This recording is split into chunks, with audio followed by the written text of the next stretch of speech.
All right, everybody. Welcome to the latest edition of Ossont Battery. I'm Aaron Ossont, your host, and I have a returning guest this week. And we have a group I interviewed before, and now they're going to have a new album coming out. But welcome, Lady Luna and the Devil. Thank you. Nice to see you again. Yeah. Thank you. Thanks. Now, please introduce yourselves if everyone didn't catch you the first time. So I am Lady Luna, the singer of the band, and I do other arrangements and keyboards on the album. Yep, and I'm Kevin, and I don't know, I play guitar and bass, and I guess I do the rest of it for the most part. The mastering, mixing, all the things. Yeah. all that good stuff, huh? Mhm. Oh yeah. The important Now, part. first thing I wanted to get into is last time I had you guys on, we talked about starting the band and your latest album at the time, which was this one, Vampiric Visions Volume 1, Living Blood. Now, Yep. this new album is, I guess, a sequel, Vampiric Visions Volume 2, Living Death. So tell me a little bit about that album, this new one. Yeah, about it. Yeah, so it picks up where the last one left off, and it follows basically the same format. So the first album was split into three acts. This one's still three acts, so you get acts 4, 5, and 6. And we got the same narrator back, Mark. So he'll be doing his best Gary Oldman impression from Dracula to guide you through the story. And Nice.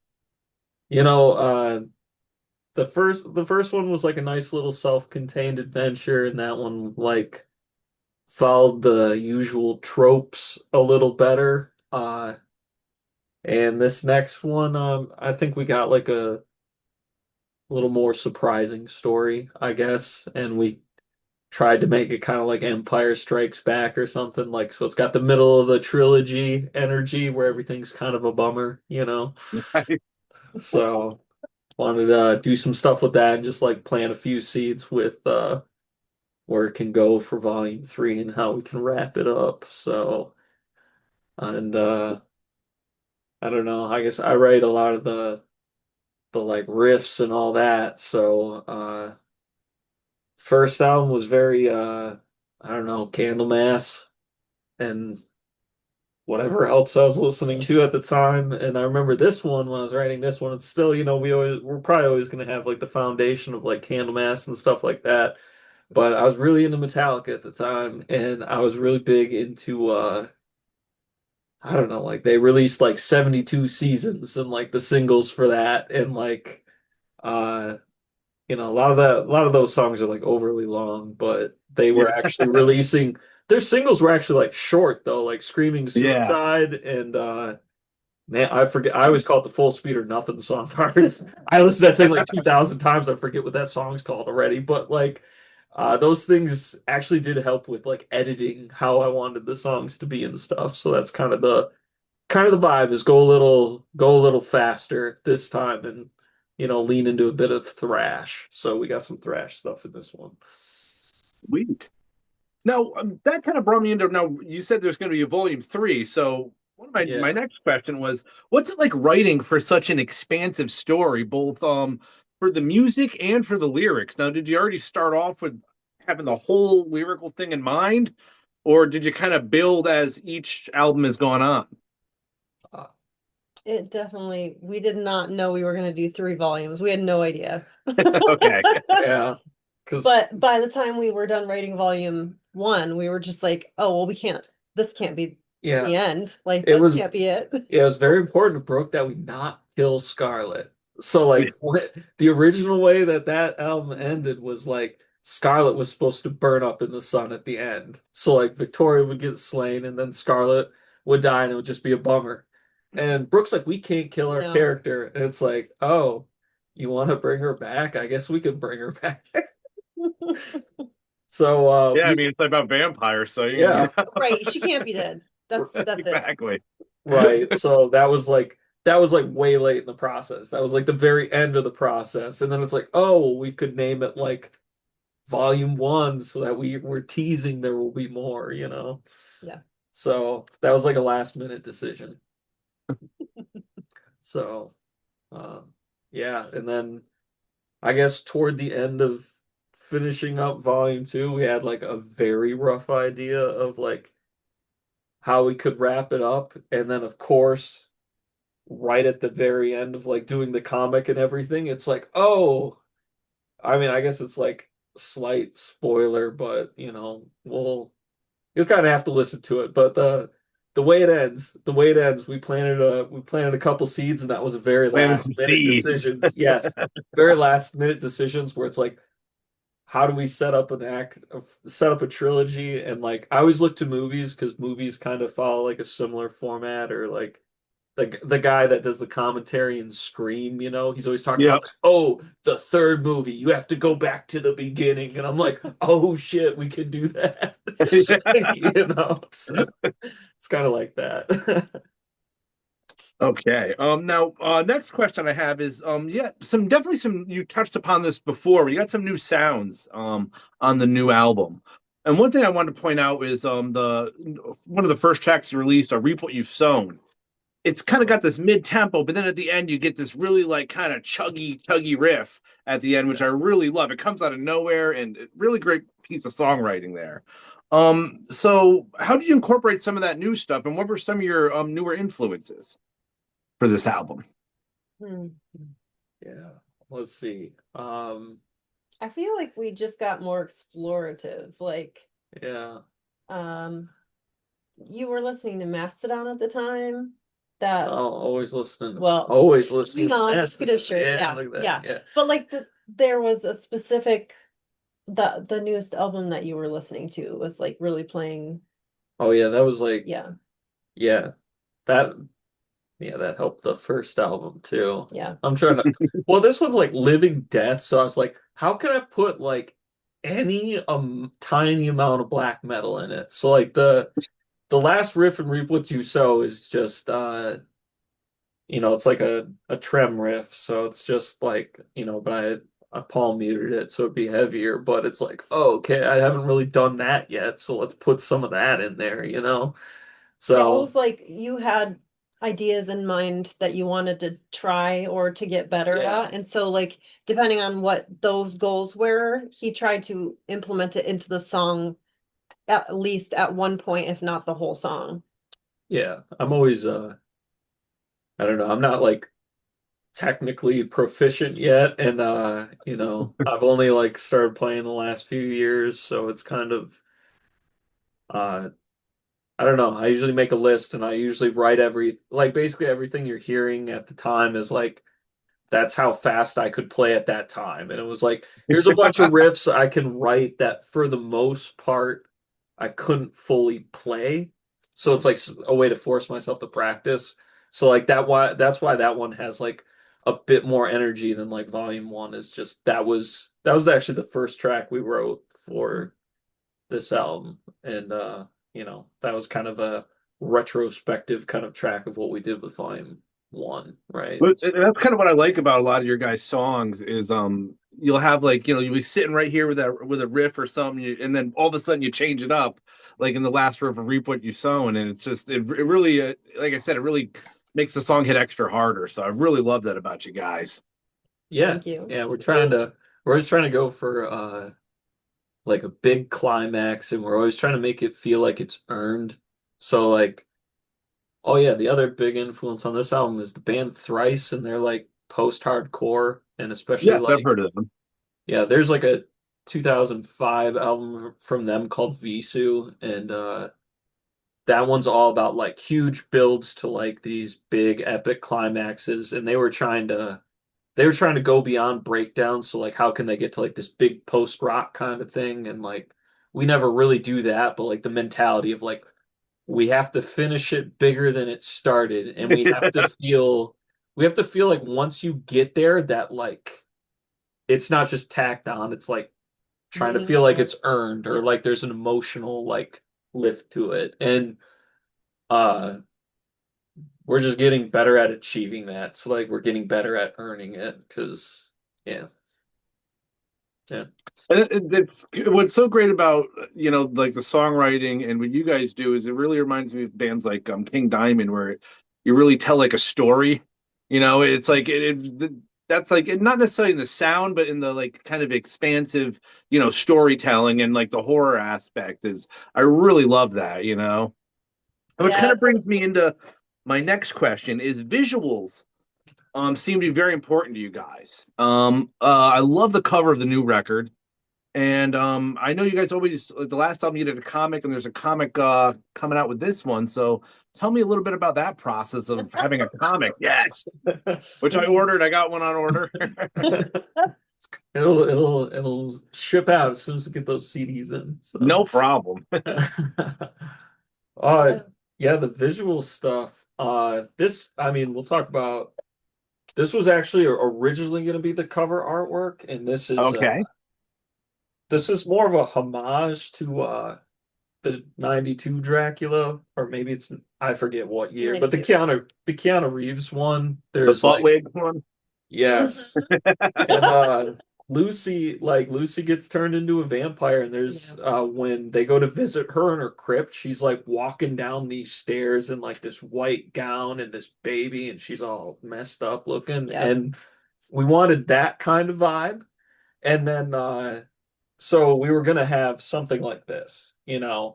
And then we were thinking like that makes more sense for the comic because our other comic had like most of Victoria on it. So this one's like Scarlet. And then we were getting into like, well, the first album cover, we got the cloaked figure walking up. So it's like, what can we do with the cloaked figure this time? And like Diana, our artist, she's really good at scenery. So Yeah. it's like, okay, what kind of scenery can we put a cloaked figure in front of? So, and I don't know, I guess it's more like, I'm gonna call it like rhyming, kind of like, I don't know, like to use like a poetry word. It's just like, we want the covers to rhyme. We want like, They definitely have a cohesive look and feel, which is yeah, really nice. Yeah. I I always I get like almost a cold kind of wintry vibe somewhat from them. yeah, Yes. Wait till you see volume three's cover because we have Oh that. boy. yeah, Yeah, it's gonna be cool. But yeah, I really do like as a designer myself, I do really enjoy having Diana do all of our artwork for the CDs because then it does feel cohesive. Like you can look at it and be like, oh, these three are related somehow. yep. So So we just kind of, for that one especially, it's just kind of like, uh, I think we put something really bad together in Photoshop where it's like put a tree in front, I don't know, put a bat on it, we need some tombs, but she had like the crypt, she added like the what do you call it? The little graves, yeah, like the yeah, little gravestones and the gates and like it's yeah. like, oh, we got to get the Crimson Moon up there, you know. So like she did a phenomenal job of like Yeah, the colors are awesome too. Oh Yeah. yes. yeah. Yeah, Yep. that's the other, it's like kind of keep a similar color palette because I always liked like the Baroness albums. Like those were always cool Yeah. because they were just like the same. So, you They were know, different, but all had a continuity. Yes. yes. Exactly. Yeah, so we're as much continuity and rhyming as we can get throughout the process.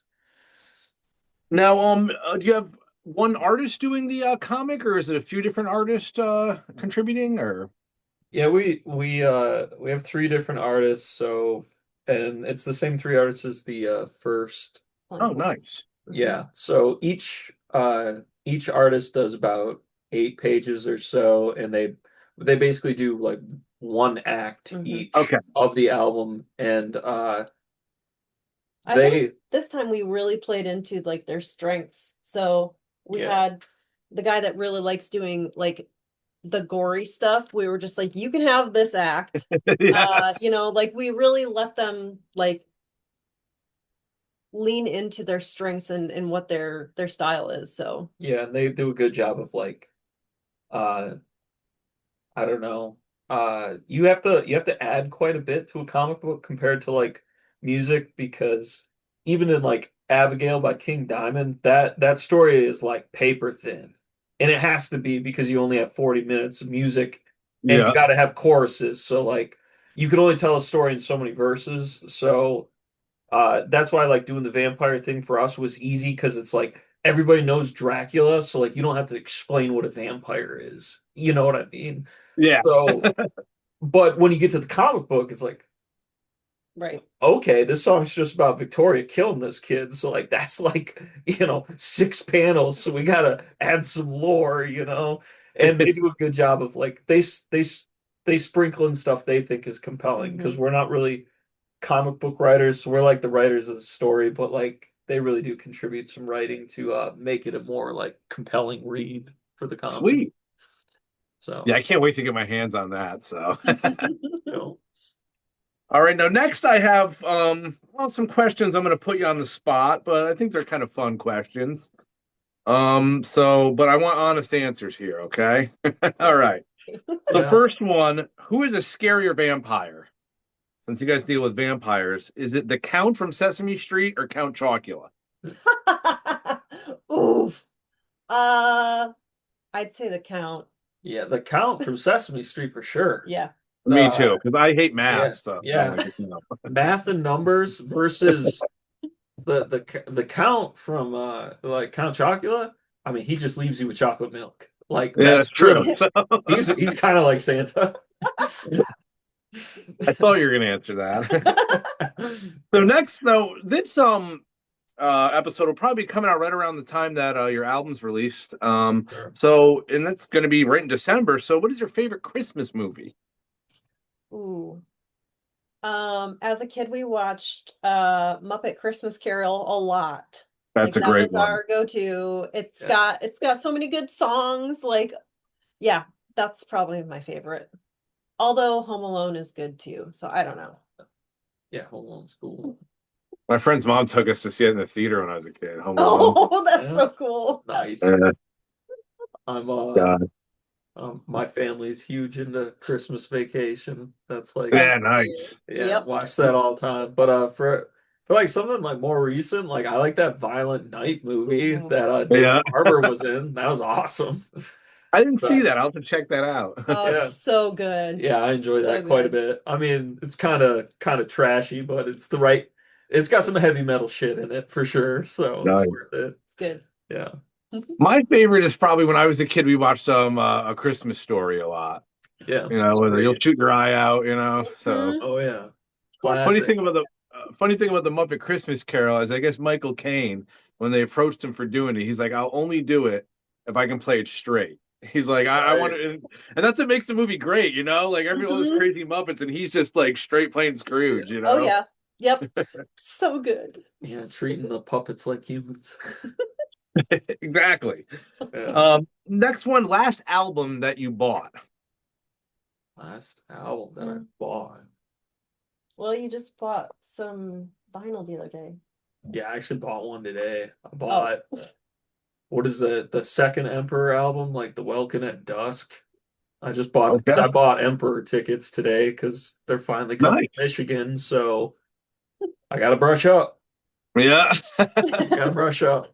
I won't lie to anybody. I'm more excited for like Blood Incantation. I'm ready to go through the Stargate finally because last time they came around to play their new album, I was super sick. I couldn't go. Oh, that's a bummer. Yeah. So and I don't really buy much music. I usually rely on you. yeah. Like what were you looking for in the store for me? And you Oh, I was told me, holding a Depeche Mode album and I put why? it down. Nice. I'm I sorry. wish he would have I, brought I, I music like for the I like Depeche Mode. Yeah, like music for the masses or music for the people. That's what I should have brought home for you. So that's my bad. Last album I bought was actually your guys' newest record. So there Hey, you go. Um, okay, last one I have of these kind of fun songs is since like it's around Christmas time, another Christmas question. What's your favorite Christmas song? favorite Christmas. Carol the fucking Oh, bells. that's a banger. That's Like a that's the banger. ultimate banger. Is like almost any version of Carol the Bells is awesome, you know. I thought you were gonna go with Krampus Returns, but No. Someday We were talking about someday we need to clean that up. Yeah. We've come a long Long way in like 5 years and it'd be oh, I'm there for it. I cool. love Christmas and metal. Yeah, it'd be cool to clean that song up because it's I don't know, like the mix is a little muddy, so like the orchestration's kind of lost, but Brooke has a bunch of cool stuff going on in that. So What Oh, is that'd be it awesome. Twilight Force that they have the oh, Christmas? it's Is not it it's not you like that Christmas Majestica. something else? Or no? No, it's like Majestica. It's like the guy that's like the lead singer of Sabbath, or not the lead singer of Sabaton. He was like their lead guitarist. He just left. He has like this side project called uh Majestica, and they have an album where they do like the Christmas a Christmas Carol, It's like a musical, like a rock Oh, I'll have to opera. check that Yeah, out. it's it's a lot of cheese, so it depends on your tolerance for power metal, but it's so we good. I have we a pretty loved high it. tolerance for cheese. Yeah, we're we're we like to laugh at it in the car. Like it's awesome. We love some good power metal and Twilight Force, like even when they're just singing about dragons and it's not about Christmas, there's still just like a Christmas vibe to their Yeah. albums. So, yeah, I have a couple myself. Old school, I like Holly Jolly Christmas. sure. Um, but now, new stuff, I kind of like this version of God Rest You Merry Gentlemen with Dio and Tony Iommi. But there's Oh, this okay. band I found a few years ago, and I think they kind of are inactive now, but it was a band called Santa Sabbath.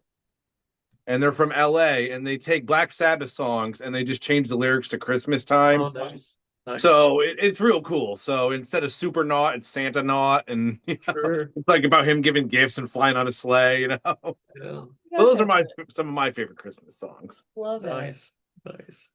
All right, so next we'll move on. What is in the future for Lady Luna and the Devil? And maybe after you finish Volume 3, is there any plan to do any, maybe after that, any new themes? Maybe non-vampiric themes or anything like that? We just had that discussion today. Yeah, so we will have so this is where it gets weird is because like Lady Luna and the Devil, like the name thematically means something, so it like needs to stay spooky and occult. Like I don't want to hear a non-spooky King Diamond album, right? Yeah, yeah. I don't want to But hear him sing a love ballad. Yeah, right, but right. I Listen to think a dead we person. at this rate doing like three of these, we need like a break from spooky to so we have like another project that we're trying to do with our friend where it's more or less the same. I mean, it's still like me writing songs, but we're writing them with our friend. Well, she does a lot of Yeah, writing and too, so yeah, that's what I'm saying. Is like yeah. we're just adding another writer, but we're gonna like almost do normal people music or like more like modern metal with like synths and stuff. So that'll be an offshoot of Lady Luna called the Scully Effect, but we won't brand it. Yeah. We won't brand it as Lady Luna because there's like certain. It's not like we're a big brand or anything like that. It's just I don't want to hear non-spooky King Diamond. Yeah, But if he exactly. wants to make a non-spooky album, I'll definitely listen to it, especially if he just goes by his normal name or comes up with something else. So like maybe Merciful Fate can be not spooky or something. I don't know, but so we'll go explore that for a while and then I I mean, we've had volume 2 done for a while. We were trying to he was learning more about mixing, mastering stuff. So and volume 3 is pretty much all written.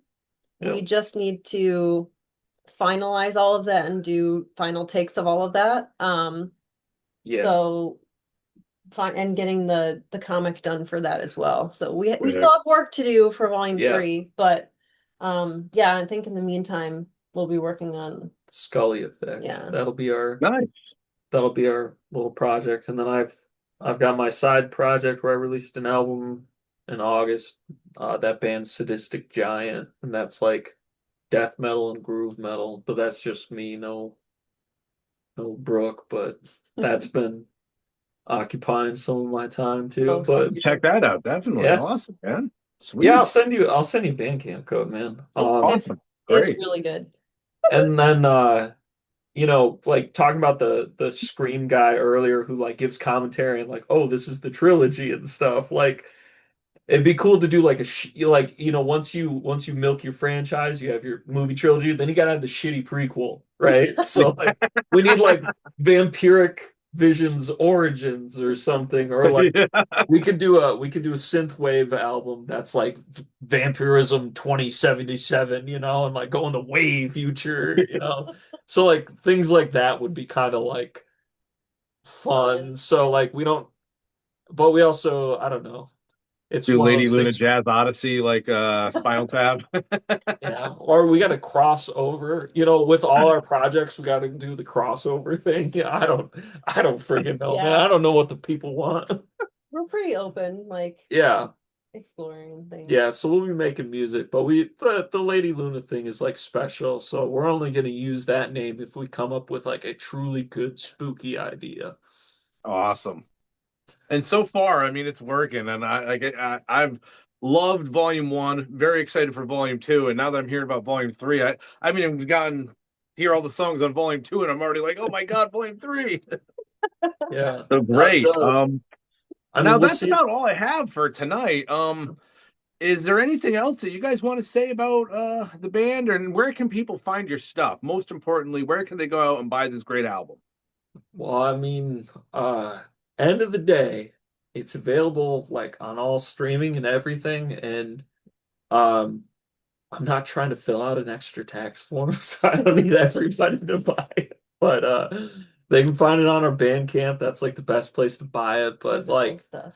yeah, for physical stuff, that's the only place where you can buy anything is on Bandcamp. And but for the most part, just listen to it on streaming. We're cool with that. Hmm. You know, bug us for a bug us for a download code if you can't afford it. Yeah, It's absolutely. not a big deal. So yeah, Awesome. Well, once again, thank you for coming on. I really appreciate it. This has been Aaron Ossont on Ossont Battery with Lady Luna and the Devil.